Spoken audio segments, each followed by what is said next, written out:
The Scream Kings are in no way responsible for any encounters with the paranormal, extraterrestrial abductions, eldritch insanity, hauntings, curses, hexes, demonic possessions, cryptozoological sightings, or any loss of sleep that may result from listening to this podcast.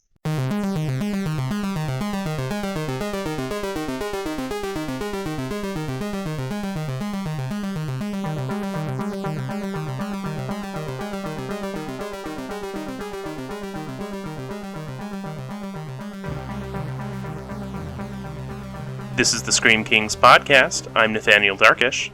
And this is Max George. And we have very special guest with us, Rachel Smith. Cue the I'm so excited music right now. I'm so excited to be here. Thank you guys for having me. Welcome to the Scream Kings, Rachel. Thank you very much. Honorary Scream Queen, Rachel. That's right. For the day, yes. Forever. Yeah, you can now put that on your Twitter bio. Also your Awesome. resume. And that's really the important part. It is. Business cards, really just the whole thing now. Nathaniel, give us some background. How do you guys know each other? So we met at Life, the Universe, and Everything, which is a writing convention here in Utah, at a horror writers meetup, and we were like, hey, you seem pretty cool. And so we have recently formed a horror writers writing group. Yeah, it's been pretty awesome. Nathaniel was one of the only not sketchy people at that meetup. I can only imagine. I want to go so badly. There was a really interesting cast of characters there. To say the least. Oh, man. So, Rachel, introduce yourself. Tell our listeners who you are, kind of what your background's in, why we want you to be a Scream Queen. So, I'm Rachel. I publish under the name R.R. Smith. I am a horror writer. I write primarily short stories because I've got a short attention span. And I like always doing something new. I've been obsessed with horror my entire life. My darling, wonderful mother forbade me from reading Edgar Allan Poe as a kid, so of course I fell in love with Edgar Allan Poe, and I was doomed from then on. Edgar Allan Poe is pretty, tame when it comes to stuff you could read. She didn't like the cover. She thought the cover looked scary. That's why you just have to get a cover that looks, or that's just the words. No, I needed the scary one. That was an important piece of it. Oh, that's amazing. Yeah. Well, I can relate me bringing home a Goosebumps book through my mother into near conniption. Yeah, I feel that.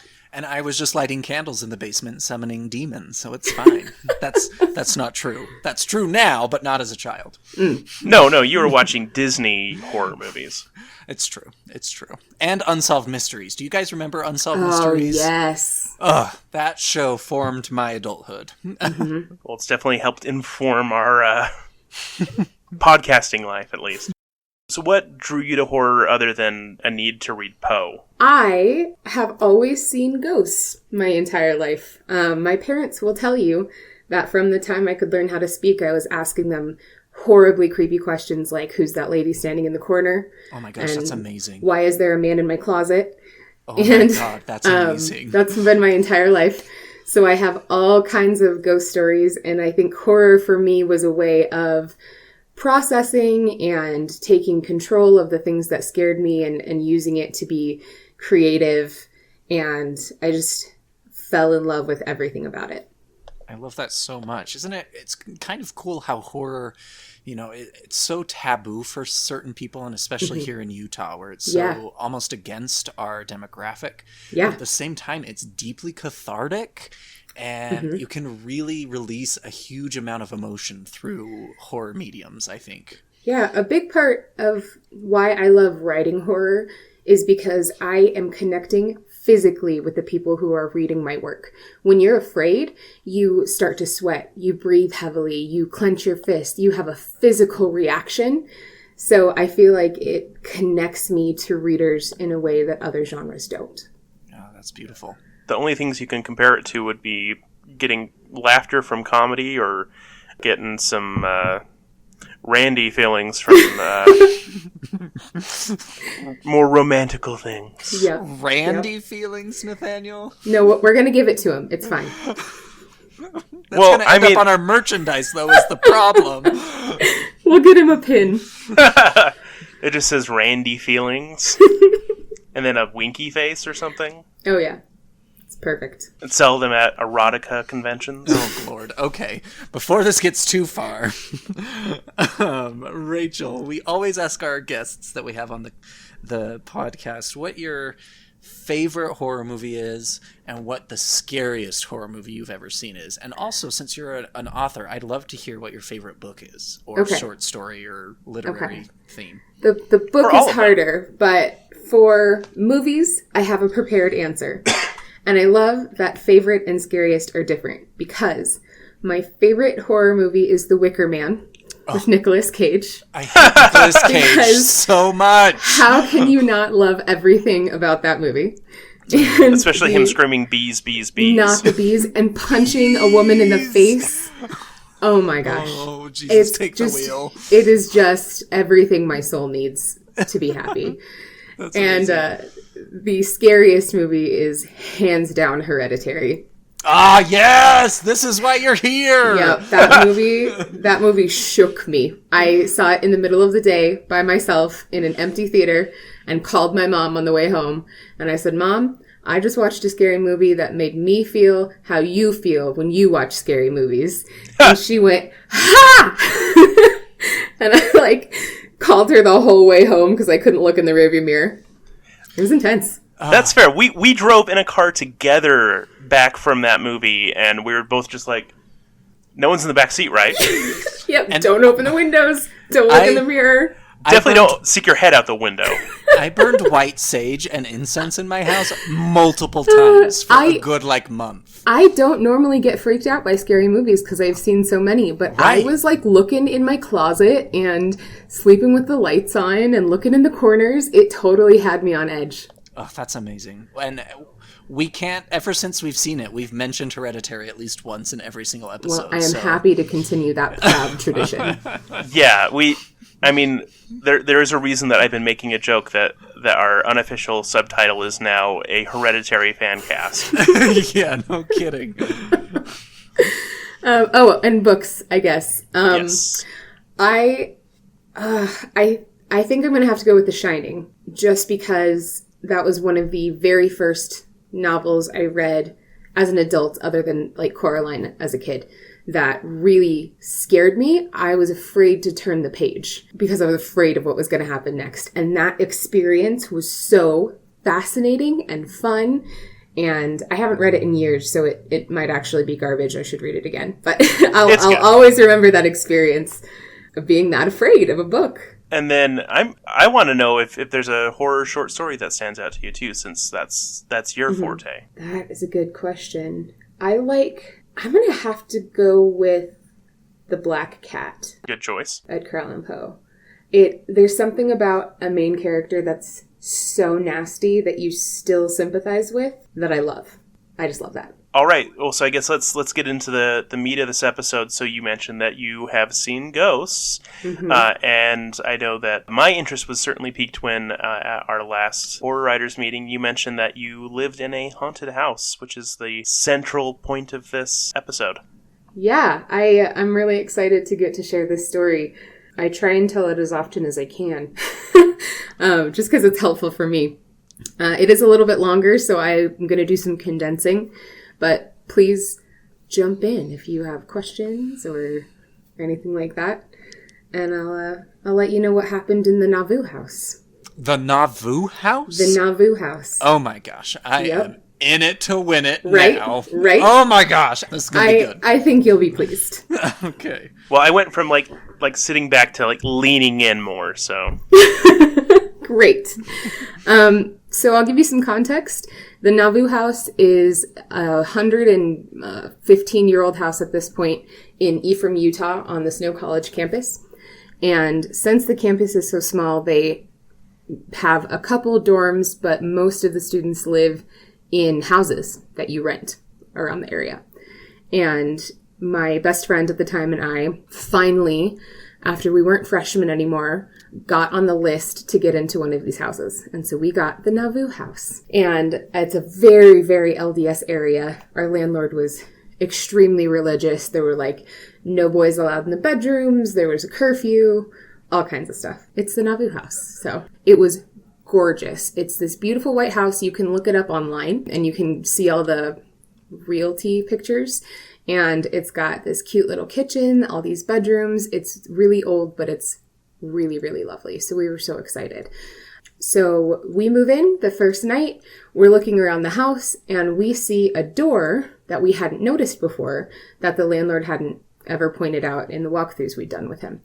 And we open it up and it is the creepiest horror movie basement that you have ever seen, with the like wooden slats into the darkness, cobwebs everywhere, the crumbly stone walls, the dirt floor, the works. It was awful, but we were really excited because it was more space and we thought it would make like a great hangout party room if we put up Christmas lights and brought in some couches. Go full Stranger Things then. I know. We're college kids, right? Like, we really just wanted to make this space something cool and fun and a place where we could spend our time. So we started cleaning up all of this garbage that had just been thrown down into the basement. And propped up in one of the corners was this big cardboard box, like an old refrigerator box or something. And we hadn't noticed it. And my friend Jess bent down in front of it to pick up some trash, and it started falling forward towards her in like slow motion. And she steps out of the way kind of instinctually. And behind the box, there was an old full water heater tank. And it crashed down in front of her and broke open on the ground and started spewing water everywhere. Jeez. And the two of us couldn't move it at all. We couldn't roll it. We couldn't budge it. We did the math later, and it probably weighed around 800 pounds. So if it had hit her, she would have died. And there would have been no way for me to do anything. So we spent our first night in the house bailing out the basement, and we were so busy trying to save the basement from all the water that we hadn't even really processed that she almost died. And that was night one. So this house was beautiful. It was really old, and so it was kind of a little bit grimy, and all of the windows were original. And so they had that old, like, warpy, wavy glass. And I would see people standing outside in the glass, like, as I walked by. And I told myself it was just the weird distortions because the glass was so old. And the staircase was really weird. It was, like, in the middle of the kitchen. And when you would walk up the stairs, it would sound every single time like somebody was walking right behind you. And when you would stop, the second pair of footsteps would stop. And it was just really eerie. Wow. And then we noticed that on either side of every door on the outside of the house and underneath every window were child-sized handprints rusted into the outside. Whoa. Okay. And we couldn't get them off. Yeah. We were like, this is when we started to make fun of it. We started to laugh because it was getting silly. So silly. It was getting stereotypical. So silly. So I was born in Hawaii, and my parents raised me on stories of the Menehune, which are these mischievous spirits who cause trouble and they steal things, and they're just tricksters. And so whenever we would lose anything growing up, or whenever weird things would happen, we would blame the Menehune. So as we were noticing weird things around the house, things started to go missing and would show up in weird places, and we started joking about the Menehune. And it got worse, and it got weirder. And so it wasn't just, oh, I can't find my pen. It was, why is my toothbrush in the microwave? Okay. And why are the keys in the refrigerator? Like, just, it was silly. It was over the top. It was too much. But we were still laughing about it at this point, and I actually think that was our mistake because we started paying attention and giving it a lot of attention. And mocking it as well. And mocking it. Yeah, actively mocking it, because that's what I do best. So we didn't really believe, we weren't convinced yet. We were still telling ourselves that everything was fine, that nothing was wrong, until one day we were in our room and I had just vacuumed. I was on my bed doing homework, Jess was folding clothing, and one of the objects that I had gone missing was this blue glass paperweight thing that I got when my family went to the aquarium one day. And I just couldn't find it, and I didn't even know how long it had been missing since I don't ever use it because it was just a paperweight. But I was sitting on the bed, and we both heard this really loud thump come from underneath my bed, like someone had dropped something. And we both looked at each other, and we were like, do we look under the bed? Are we those people? So I, in stereotypical horror movie fashion, bend my head over to look underneath the bed to see what it was. And the paperweight was sitting there right barely under the bed where I had just vacuumed. We would have seen it. It wasn't hiding. It wasn't there before. And it was like somebody had just dropped it right there. And we were like, okay, don't love that. Don't love that. And from then on, it started to get really intense. There was a closet in our room that we had propped open with a shoe rack, just because there were two of us sharing this teeny closet and we needed more space. And Jess started to get frustrated with me, and I didn't know why. And eventually she was like, will you just stop leaving the room so messy in the morning? And I was like, what are you talking about?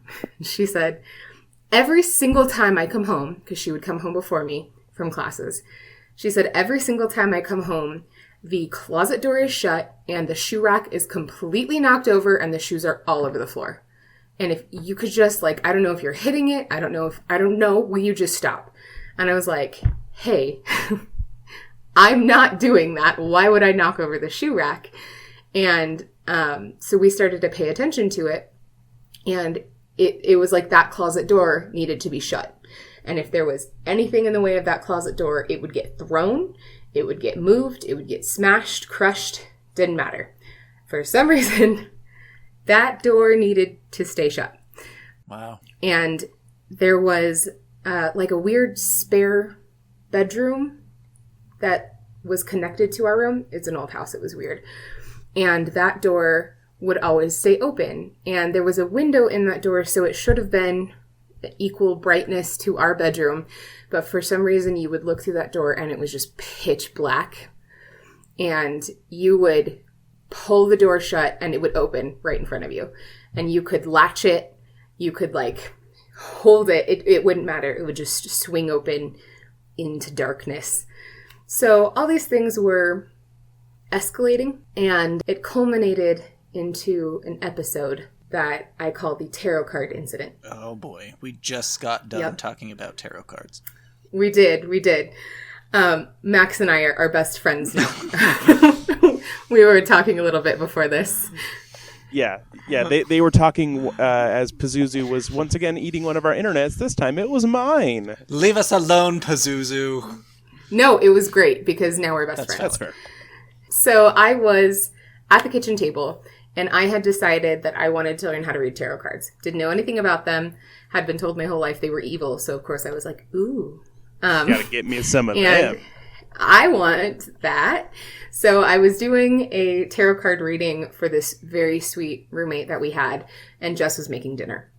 And I didn't know anything about these cards, so I was still reading from the little booklet that comes in the Rider-Waite deck. And so I flip over her first card, and it's death. And she's totally freaked out. And I'm like, no, it's fine. Because death it's like, can be transition. Like, it says that it doesn't have to be a bad thing. And she's like, oh, okay. And so I flip over the next card, and it's the Tower. Okay, and that's the one you want to look out for. And that's the worst card in the deck.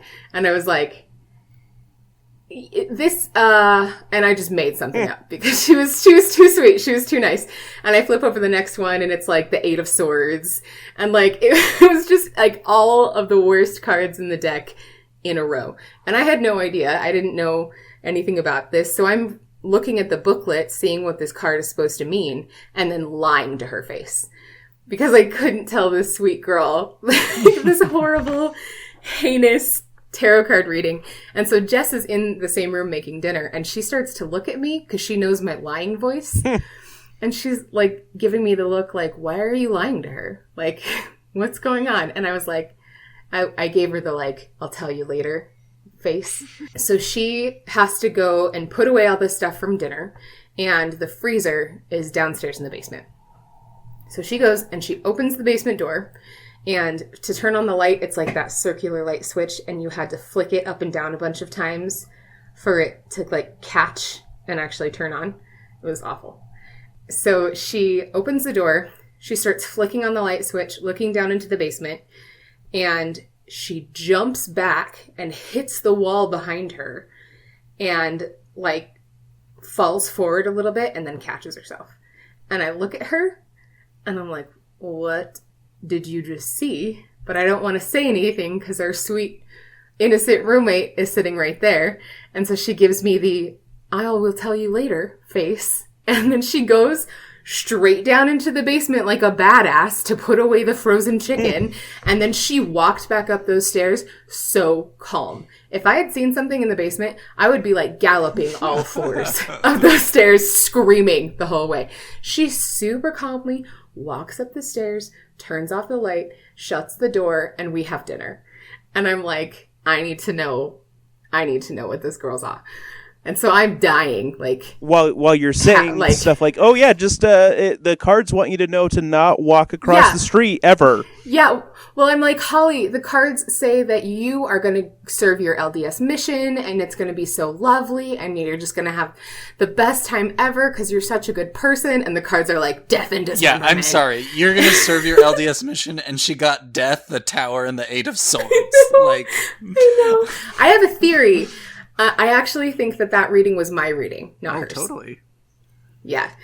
Anyway, so we have dinner, and then Jess has to go back down into the basement to put the rest of the stuff away. Back into the hellmouth. Right? So she opens the door, and she looks at me, and her face is like, I got it. She's a badass. So she starts flicking the lights and maintains eye contact with the darkness, like looking down into this basement. And then the lights come on, and she's still looking, and there's nothing there. And then she looks at me as if to be like, see, I got this.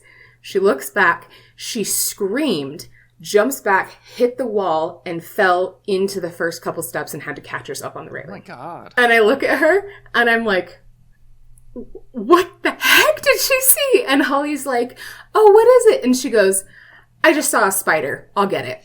And she goes down into the basement, puts the stuff away, walks up so calm, like she's walking away from an explosion in an action movie. Like, the craziest thing I've ever seen. And I still don't know what she saw at this point.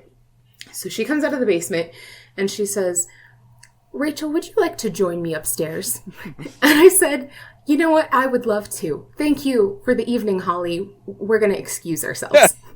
So we go up the stairs, and she's like, okay, first, what the heck was with the tarot card readings? And I tell her that, like, basically Holly's going to die, and I'm worried about her because a bus is going to fly through the wall at any second. Something heinous is about to happen to her.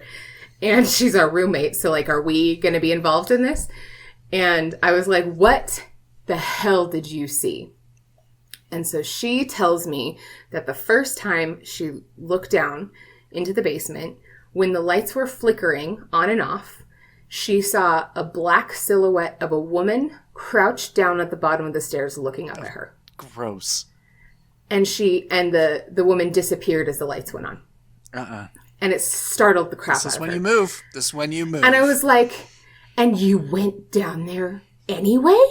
I didn't know whether to be impressed or, like, worried about her at this point. Like, is that just bravery, or is that just, like, super stupid? Yeah.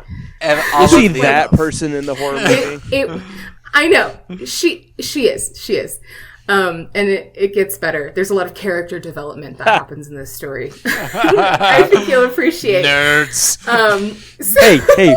So you just are jealous of our writing skills. It's true. You're just jealous that we have story structure in our real life experiences. Mm-hmm. It's fine. It's whatever. Character arcs, themes. What demon is in this house now? Yeah. If you can tell me what demon it is, you get bonus points. Do you know? No, I don't. All right. I have theories. Anyway, so the second time when she was, like, maintaining eye contact with the darkness, it was because she was checking to see if the lady was going to appear when the lights were flickering. And she didn't. And so she got overconfident. And then when she looked down into the basement the second time, the woman was crawling up the stairs towards her. Ew. Right? And she was scuttling. We ended up calling her the scuttling woman. Ew, I don't like that. Which is an awful nickname. And anytime we were in the basement, you could hear her moving around behind you. And she kind of stayed underneath the stairs for the most part. But she wasn't malicious. She was just heinously creepy. That's all. She was just really into crab walking. Yeah. I think my personal theory is that she's somebody who fell down the stairs and died. And she can't get up. She doesn't sound like a demon. No, I don't think so. She should have had so life as alert. she's telling me... She's fallen and can't get up from death. She died. Anyway, I feel like she just wanted our help, but she was really creepy about it. And maybe I don't think that was super called for. It was just Lilith, the mother of demons, just hanging out in the basement. It's fine. So as Jess is telling me that this happened, her face glitched. And that's the only way that I can describe it. Because one moment she's looking at me and her face is normal, and the next second her neck was bent to the side and her mouth was open, like way too wide, and her eyes were just sunken black holes. And she just looked at me like that for a second, and then she went back to normal. And it was a little freaky. I didn't know what to do. And she was like, "What just happened? Because you're looking at me really strange." And I was like, you just glitched, and that's not okay. Yeah, went full start of the ring right there. Yeah. I had a really hard time watching The Exorcism of Emily Rose after this because good reason. It's the same like effect. It was really creepy. Remind me to tell my Emily Rose story. Things started to pick up. We started to hear disembodied laughter, and it would move across the ceilings towards us. It would like follow us around the house. The people that I used to see outside the windows, I was now seeing in the mirrors. Oh boy. And then the other horrible thing that I would see is I would walk by a mirror and I would see my reflection would walk by, and then I would see a second reflection walk by. And it was just awful. F that. Yeah, it wasn't great. So it got bad enough that Jess started to spend most of her time out of the house with her boyfriend. And I, for some reason, felt like I couldn't leave the house. My exact thought at the time was, I'm afraid of what the house will do when I'm gone. Which is such a weird thought. I don't actually think it was mine. I don't think it came from me because it doesn't make sense. But I was afraid to leave the house alone. I was afraid of what would happen if I wasn't there. So I ended up basically quitting all my classes. I slept during the day, kept all the lights on at night. I started to go a little crazy. So it got to the point where, like, it was affecting your daily life, like... Oh, significantly. Skeptics. I flunked out of that semester of college. Wow. Yeah. Like, for skeptics who, look at this and it's just all psychological or all in your head, like, regardless, it was affecting your life in a very substantial way. That's crazy. Yeah, it was significant. It was pretty much all-encompassing at the time, and I couldn't focus on anything else. At one point, I realized that I wasn't getting enough sleep. And I wasn't sleeping in my bedroom at this point because there was something in the corner and I just couldn't be in there. And at one point I was so tired that I went up to my room and I talked to the corner and I was like, I just have to get some sleep. I just have to get some sleep and I want to sleep in my bed. I don't want to sleep on the couch anymore. Can you just leave me alone for a night? Like, can I just please get some sleep? Yeah, just piss off for like 8 hours. I know. If you could just give me 8 hours, that's all I need. So I fell asleep instantly because I was so exhausted. And I woke up and the lamp was off and it had been on. And the room was completely dark, which is impossible because there were 4 windows and there were 2 street lamps on either side of the house and we were on the corner. So it should have been pouring in light from those street lamps and it was pitch black. I couldn't see my own hand in front of my face. and I heard a sound in the corner, and it sounded like bones snapping.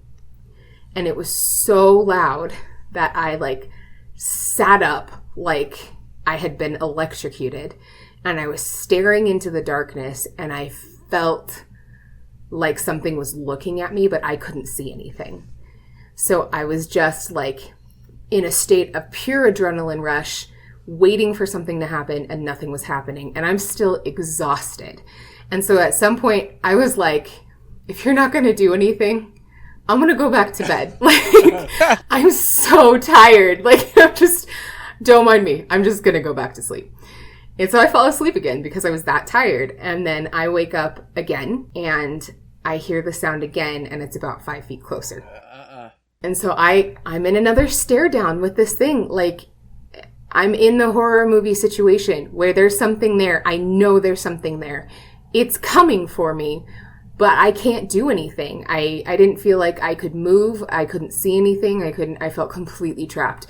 So I'm staring into the darkness again, and I started to fall asleep sitting up, trying to keep my eyes open to be prepared if, I don't know for what. And so I went back to sleep again.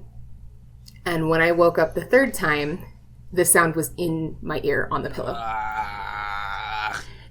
So I screamed, flew out of bed, hit the light switch, turned on all the lamps, said, fine, you win. And I didn't go back in that room again for months. So I moved into the living room and slept there during the day. During the night, I would have the TV on, I would have music on, I would have all the lights on, and I just kind of existed that way. I started to have chunks of missing time around that point, and I think some of that was probably just exhaustion and lack of sleep, but I also have memories that are impossible. I have a very distinct memory of me standing in my room during the day, looking in a mirror and putting lipstick on, and behind me I hear the creaking sound of a rope, and it's coming from the closet where the door I always wanted to be shut. And that was impossible for a couple reasons. One, I didn't own lipstick, and neither did my roommate, and we had taken down that mirror like the second week we moved in because it was creepy. And I was sleeping during the day, and I wasn't leaving the house. So even if I had makeup to put on, I wasn't, because I was trapped in my house. So I don't know where that memory came from. I don't know what it is, but it is as clear as everything else that happened to me in the house. And I think at this point that I was starting to be possessed, which is comforting. So yeah, it was intense and pretty emotional at the time. So at one point, Jess came home after being gone for 3 days, and she realized that I was in the same spot on the couch that she had left me in 3 days ago, and that I hadn't moved or eaten or done anything at all. And I hadn't realized that it had been 3 days. And I was crying, apparently. So she was pretty concerned, and at that point, she decided that she couldn't stay away and she needed to help me. So we started inviting people over from different religions to bless the house. And the first person we brought over was an LDS missionary. And that was interesting because neither of us were LDS at the time. We had both left the church, but we were like, hey, that's the closest religion that we've got. Let's try it. And he starts saying a prayer in our living room. And I heard this moaning sound start coming from the basement, and it got louder and louder and louder until it turned into a scream, and it was so loud that it hurt my ears, so I was covering my ears with my hands, and I was the only one who heard it. And as soon as he said amen, it was silent, but it was like the calm before the storm kind of silent, like there was a tension, and he was like, okay, we're good, bye. And it felt to me more like the house was going, oh, you don't want me here? Okay. Like we had pissed it off. So I was even more worried, and things got worse pretty much immediately after that. And so we started to bring in a steady stream of different religious leaders to bless the house, and every time it got worse. So one night we decided that we needed help, and we started doing research for paranormal investigative teams in Utah. And we knew that we needed to tell our other roommates what had been happening, because up to this point we'd been lying to them. And anytime they experienced something, we'd be like, oh man, these old houses, they just make some crazy noises sometimes. Or like, wow, what a crazy coincidence. Isn't life just so weird? Because we wanted to protect them. We didn't want them to experience what we were experiencing. But we decided that we needed to tell them. And so we were all in the living room together. And as we're telling this story, some of them believed us and some of us didn't. And the ones who didn't were like aggressive about it. Somebody looks into the kitchen and they go, should that towel be moving like that? Oh, jeez. And we all like Scooby-Doo around the corner, like heads stacked to peek because we're all afraid. And there's a towel that was just hung over one of the cupboards and it was moving on its own. And we took a video of it. And we went over to see if there was a fan on or if there was any draft, and there was nothing. And my roommates were like, the ones who believed were like, nope, I'm leaving. I'm out. We're done. And she went to go grab the doorknob, and we all saw the doorknob turn under her hand right before she grabbed it. And she screamed and she jumped back. And I was so grateful and amused because it meant that I wasn't crazy because other people were seeing it. And so she runs and she leaves, and our other roommates storm out of the house in a huff, convinced we're lying to them. And Jess and I are like, no, we're going to leave. So we decide we're going to spend the night at her boyfriend's house. And as we're driving away, I look up in our bedroom window and the light's on, which it shouldn't have been. And I see a skeletal figure standing in our window, and it waves at us as we drive away. And I looked at her and I was like, Jess, do you see? And she goes, that freaky man waving at us from our window? Yeah, I see it. And I was like, oh, good. I'm just checking. Yeah. Yeah. Can we go to this house and bring the Ouija board? Yeah. Please. Well, if it's the same landlord, he'll hate us, but I still think we should. It's fine. I'll seduce him. I have very beautiful ankles. I believe you. So as we are finally away from this house, I realized how like screwed up in the head I'd been because I felt like I was free. And so I call my dad and I tell him what's been happening. And he believed me instantly. And so I was like crying because it was just so nice. And then one of the paranormal investigative teams, Europa, calls us back. And the guy's name is John. And he's like, I can have my team there in 2 weeks. And my immediate thought was, I'll be dead in 2 weeks. Wow. I was convinced and believed completely that I was going to die in this house and that I wouldn't make it 2 weeks. So he said, I'll see what I can do. I'll call you back. So we have this lovely day out that's ghost free in Gunnison, Utah. And I never thought Gunnison could be so beautiful. It's not a beautiful place, but it was ghost free. And that's what was important. And then I get a phone call. And this part of the story is where I give my disclaimer. This is where, in my opinion, it becomes unbelievable. And if this is where people choose to stop believing, I can in no way blame you at all, because this is where it gets ridiculous. So my dad calls me and he says, this crazy thing just happened. We were at church and I was with your mother in the hallway and I was telling her what you told me. And as we were talking, a woman walked by and she heard what we were talking about. And she said, I'm sorry, are you talking about the Nauvoo house in Ephraim, Utah? Holy cow. And they looked at her and they were like, yes. Why? And she said, I lived there 10 years ago and it's haunted. And so she starts talking with them about the experiences that she had. And they're the same kind of things that we experienced. And while the three of them are talking, a second woman comes up to them and says, I'm sorry, are you talking about the house that's kitty corner to the football field at Snow College? And they all looked at her and they said, yes. Why? And she said, I lived there 30 years ago and it's haunted. Oh, wow. And starts telling her story. So he was like, so I had to call you right away. And I was like, holy shit, that's crazy. And then as I'm telling just this story, her boyfriend's mom comes home. Her name is Shelly. And she's very much a believer in the supernatural. So she was very supportive of us and wanted to help. And she was a nurse. So she was at work talking to one of her nurses about what had been happening to us in our house. And as they were talking, a woman walked by and she said, "I'm sorry, are you talking about the Nauvoo house in Ephraim?" Oh my God. And she said, "Yeah, why?" And she said, "I lived there 10 years ago and it was haunted." And as the three of them are talking, a second woman comes up to them and says, "I'm sorry, are you talking about the house that's kitty corner to the football field at Snow College?" Because she lived there 30 years ago and it was haunted. So in the same day, in 2 separate cities, we found 2 sets of roommates who corroborated our story. Okay.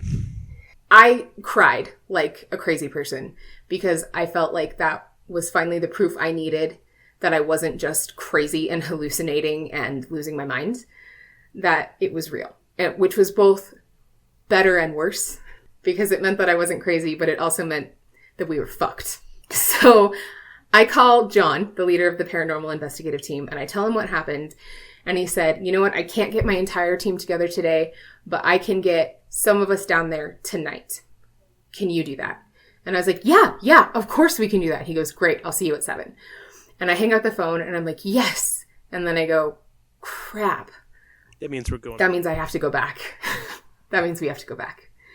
So it's me and Jess and her boyfriend and Shelly. And we are driving back into Ephraim. And I'm not kidding when I say the gnarliest, blackest thunderstorm starts to roll in. You guys, I know exactly what this is. Do I you? do. Okay. You'll have to tell us at the end what your theory is. The thunderstorm just sealed the deal. Yeah?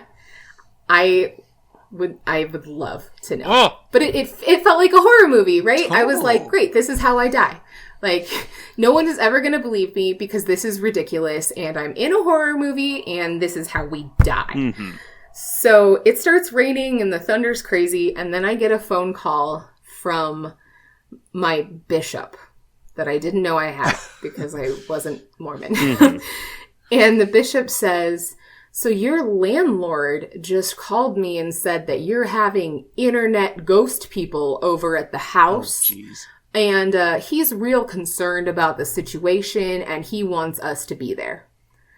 And I was like, fine. That's fine with me. And he was like, great. I'll bring my entire bishopric. We'll be there at 7. And I was like, ugh, this is a horror movie and we're all gonna die. Because now we have the religious leaders and this is not good. But I was hopeful for the first time in months that if nothing else, it was going to end tonight. Maybe I was going to die, but, it'd be over. Yeah, it's at least the climax of the movie. Right. We're getting to the end. and that was weirdly comforting. So we get to the house, and all of my roommates are there, and the 2 roommates who hadn't believed us had narked and told the landlord and gotten us in trouble, and the entire bishopric was there, and John and his team were late because of the storm. So we start telling them our story because they're like, well, why are you having internet ghost people over? And so we tell them the story from start to finish. We're emotional and crying and still super exhausted and pretty messed up from this whole experience. And they do not believe us. And the bishop tells us in no uncertain terms that this would not have happened to us if we hadn't left the church. So, Oh, boy. as a active member of that church, that's messed up, and he's wrong. Yeah. Yep.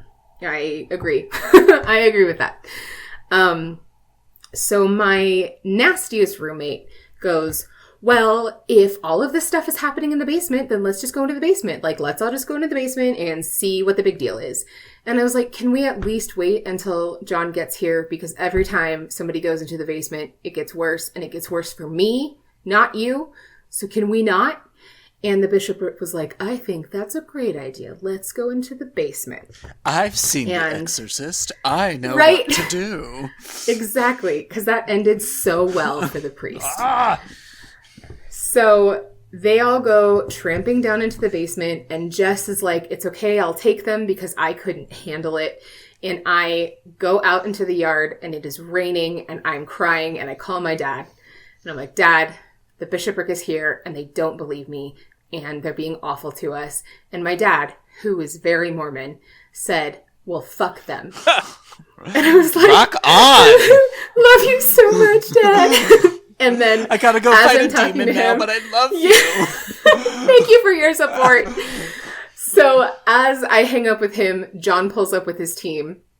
And I'm like, okay, I can do this. So John comes out of the car. He's this short dude, super beefy, covered in tattoos with a 44-ounce Diet Coke. And I'm like, I like you.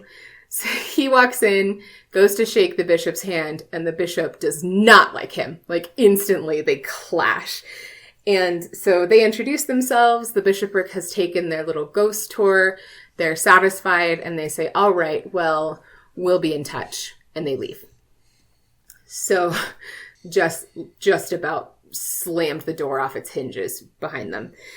And John says, so we couldn't bring our psychic tonight. And I was like, yeah, psychic. Because for some reason, I'm still skeptical about psychics, even though this has been happening. And he says, so she couldn't come, but I had her get a reading on your area. And she got 2 words, and I want to see if they mean anything to you. And I was like, okay. And he said, the 2 words were cellar and dolls. And I was like, well, stuff happens in the basement, but it's not really a cellar, and nobody here has dolls, so sorry, no points for the psychic. And he was like, it's okay, I just wanted to check. Mm-hmm. So we all gather around in the living room. His teammate is him, John, doing the EVP. He has a man named David there who's in charge of cameras, and he sets up cameras all over the house.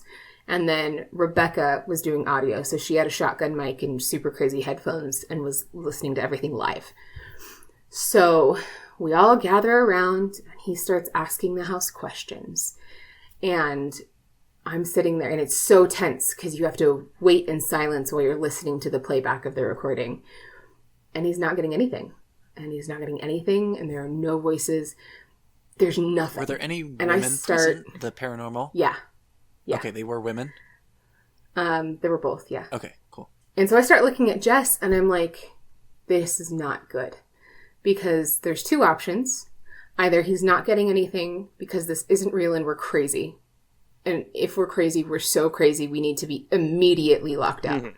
Or he's not getting anything because whatever is here is too smart to talk. And if that's the case, then when they leave, we're screwed. So I'm increasingly concerned and getting emotional at this point.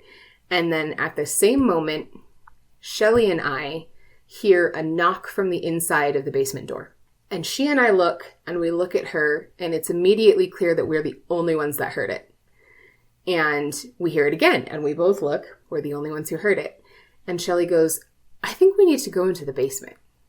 And I was like, no, no. Please no. That's a bad idea. Please no. And John goes, that's a great idea.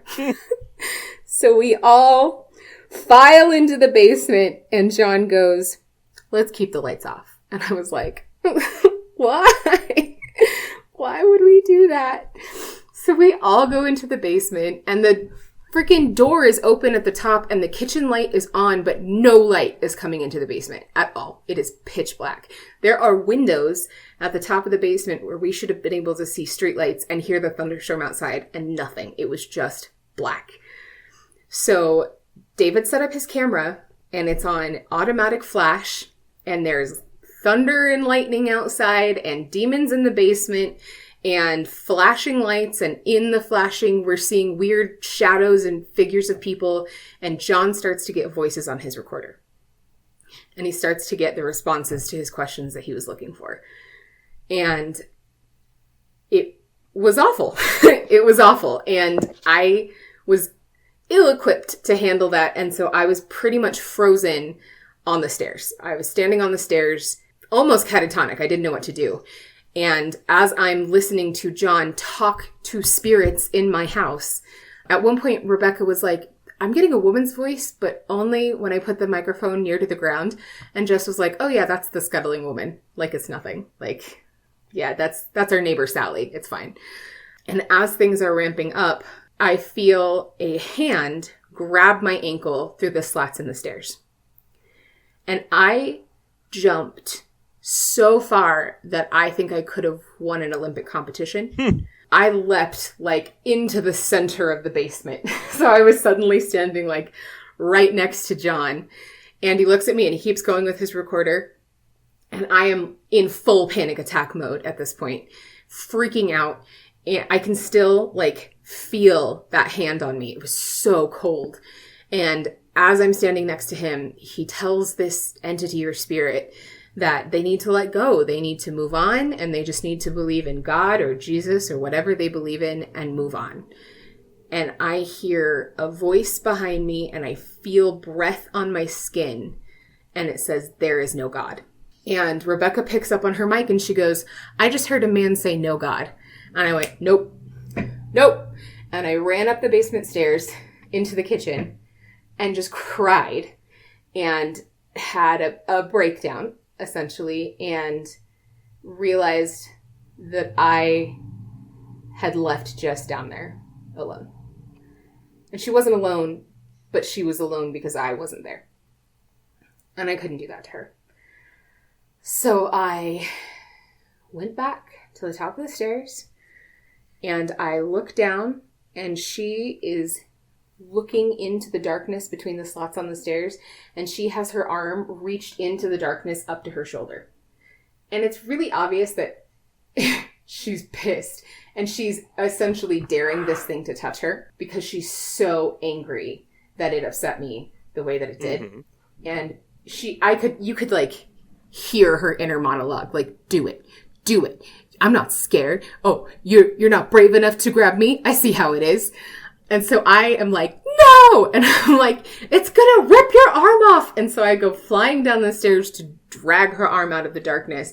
And I look over the side and I saw a face looking back at me, and it had yellow eyes. And I basically checked out at this point. John kept going. Things were ramping up. The energy was just like a whirlwind. And I felt a little bit lost in it. And I was sitting next to Jess on the stairs, and she was just holding me.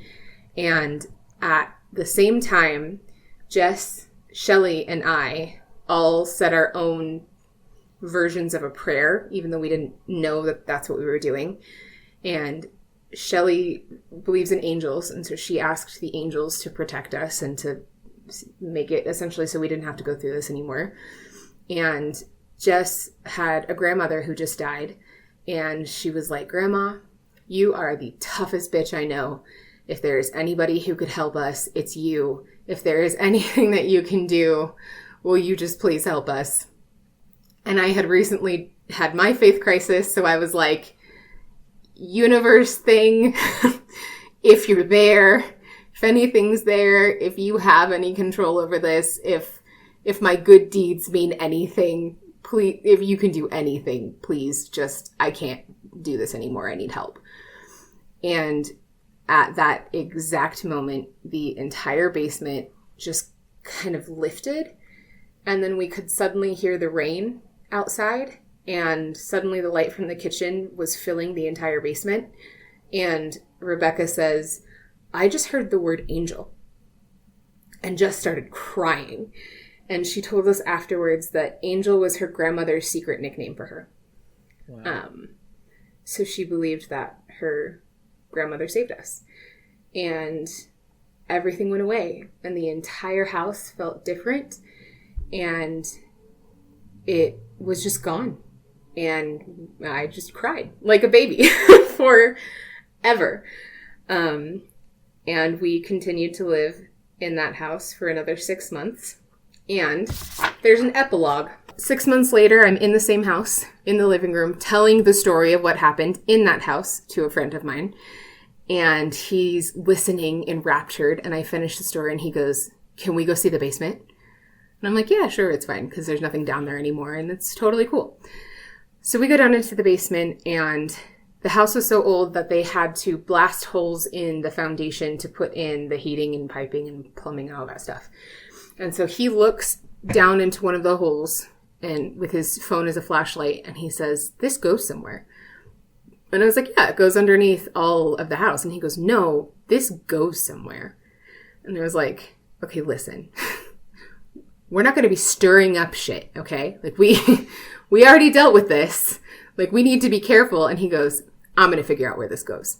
So he starts searching the entire house, and I'm just following him, kind of impatiently humoring him because I don't believe it goes anywhere.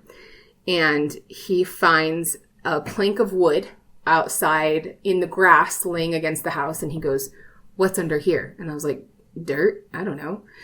And he lifts it up, and there is a 6-foot pit with a door that it had been covering. And it's locked with this big old padlock. And I was like, of course. of course. What else could it have been but a creepy bricked off locked door? And he goes, I'm going to see if we can open it. And I was like, I'm going to kill you. I'm going to kill you. I still have another 6 months on this lease. I will kill you. And so he leaps down into the hole, and the padlock was so old that it was rusty and it just broke up in his hands. And he goes inside and he goes, there's a whole cellar in here. And I was like, oh my God. Oh my God.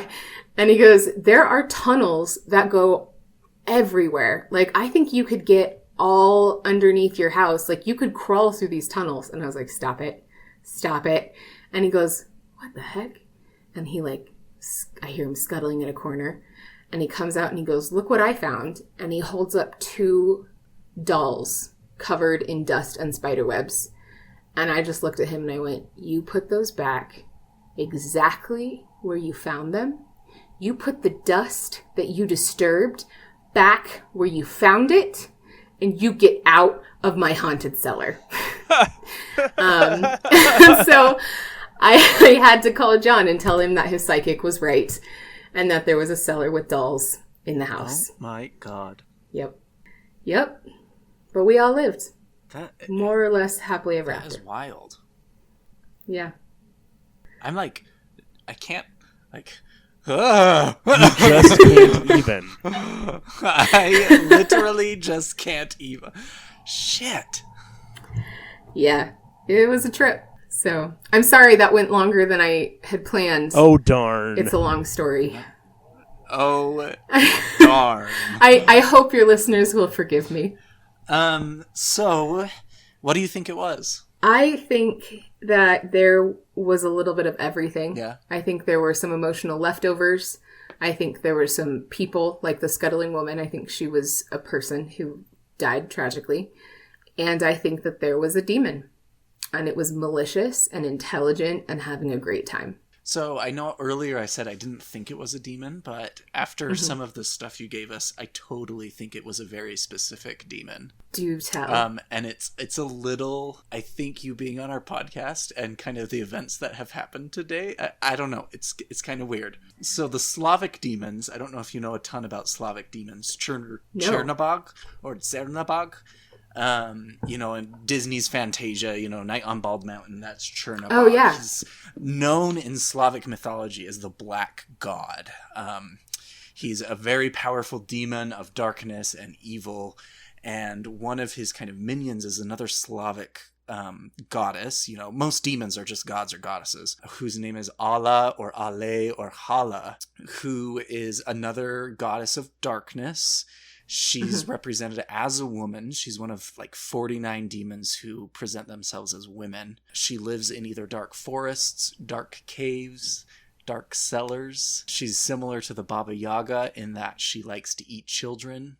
She was often seen with images of children, such as dolls. Oh my God, you're giving me goosebumps. And the handprints on the walls Exactly. that were little kids' handprints. And the biggest foreboding sign that she was coming into power were thunderstorms. Oh, shit. And if you look more into demonology, she's also associated with one of the crown princes of hell, Pazuzu. Oh, F Of off. course. Guys, I'm not kidding. I am not kidding. No, I don't believe in coincidence anymore.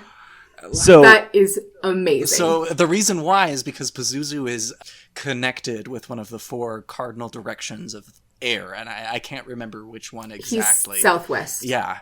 And so Hala is also associated with kind of bad weather and crops and this and that. And so therefore she kind of falls under his dominion. There are so many little details that I didn't even share because there's not time. Like, the only people who ever saw anything were women. We could never keep more than one light bulb on at a time. They would burn out. Right, the darkness. Instantly. And that's why I asked when you weren't hearing any feedback from the ESP or EVP.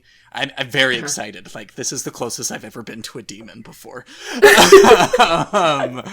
Except for all the times that Pazuzu ate the internet. Yeah, well, and now Pazuzu's like our patron saint. And I met his the cousin. extreme opposite of patron saint. That's crazy. That's crazy. That's crazy. Well, thank you for solving my mystery. I've found a spell, actually, that a woman shaman would use to kind of defer her away and keep her at bay. Where were you when I needed you? Right? Right?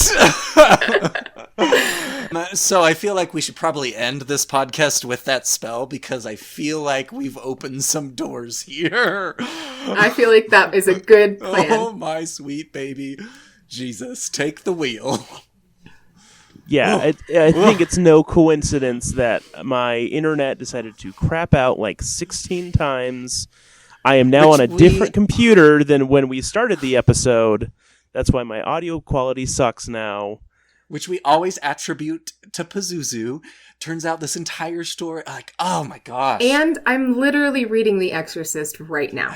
I started reading it today. You guys, this was meant to be. I forgot.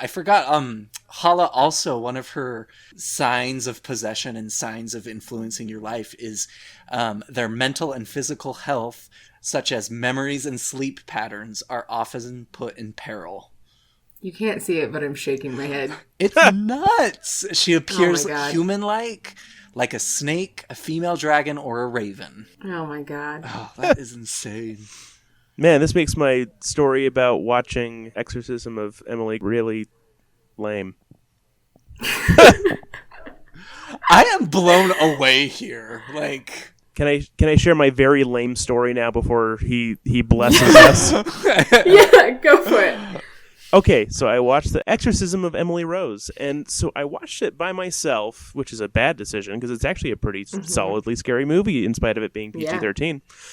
Yeah. One of the scariest PG-13 movies that is out there, in my opinion. Oh yeah, for sure. Agreed. For sure. So I watched it on my own, just on a laptop, and a big part of the movie for anyone who hasn't seen it is that while the priest is kind of investigating everything before he decides to perform the exorcism, he keeps waking up at a very specific time. If I remember right, it was 2:59, and he looks at the clock and it goes to 3. And it was something that happened to, yes, and that was something that happened to Emily Rose when she started being possessed. And then, when he starts investigating, that's happening to him. So I watched it. I'm like, oh, man, that was a scary movie. And I go to sleep. And then I wake up in the middle of the night, groggily glance at the alarm clock. Man, what time is it? 2:59 goes to 3. And I was like, well, F that. And so I woke up my brother, and I was like, because I shared a room with him at that time. And I was like, well, you're just going to be awake with me for like a half hour until things calm down. Yeah, it's funny. You thought you were going to sleep tonight. That's funny. Yeah. He was probably, 10 or something. He's like, what? I'm like, just be awake with me. Oh, that happened when I watched The Fourth Kind, because it was 3:33 a.m. Yeah. Yeah. I don't know if you've listened to it, but we had an episode about The Fourth Kind. I haven't yet, but I will. It was a fun one. Add it to my list.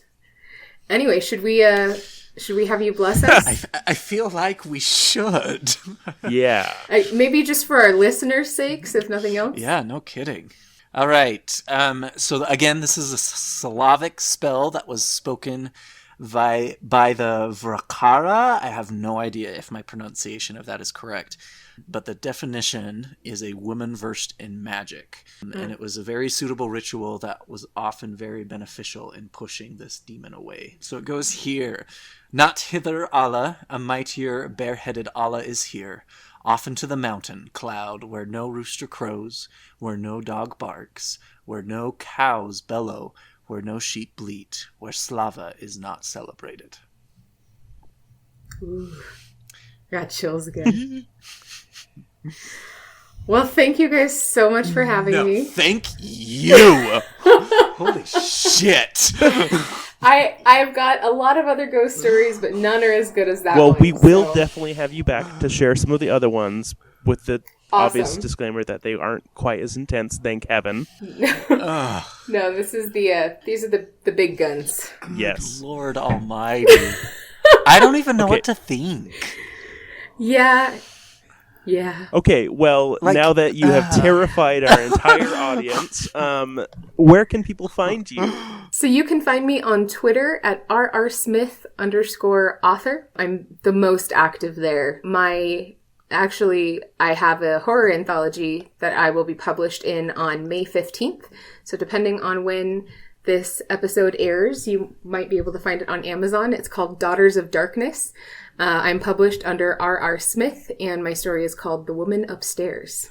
Yes, and so this will come out probably about 10 days after that, so probably a release date of about the 25th. So people will be able to get that right then. And I can tell everyone that it is a good anthology and a fantastic story because I have read it. Well, thank you. And thank you again. I knew the second I listened to your podcast for the first time that I would love to be a guest on it. So it's a dream come true for me, and I'm really excited to be here with you guys. Well, that's what we do. We make dreams come true. And if there's anything we can say, it would be stay spooky. Stay spooky. Need even more Scream Kings? Here's our obligatory shameless social media plug. Follow us on Twitter or Instagram at ScreamKingsPod. You could also email us at screamkingspodcast@gmail.com. Help us reach a wider audience of horror fans by leaving a review on iTunes or by sharing a link on social media. You can also support the show by going to patreon.com/ScreamKings. Stay spooky.